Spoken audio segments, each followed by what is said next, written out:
НИИ Совет молодых ученых провел научный семинар, посвященный столетию со дня рождения лауреата Нобелевской премии мира Андрея Сахарова. Были озвучены интересные факты из жизни создателя водородной бомбы.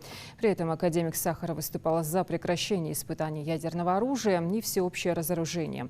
Был известен своей помощью политзаключенным и их семьям, выступал против карательной психотерапии, психиатрии, критиковал введение советских войск в Афганистан, поднимал темы репрессированных народов. За свои убеждения Сахаров, подвергаясь различным способам психологического давления, сам был отправлен в ссылку и лишен всех наград. Сахаров вел активную общественную деятельность, проявлял свою позицию по самым разнообразным социально значимым проблематикам. Это защита прав человека, отмена смертной казни, демократизация политического режима и многое другое. В нашем сегодняшнем семинаре зачитаны доклады, посвященные его правозащитной деятельности, политической деятельности. Кроме того, будут рассмотрены глобальные проблемы человечества и, конечно же, будет рассмотрена проблема социальной ответственности ученых и науки в целом.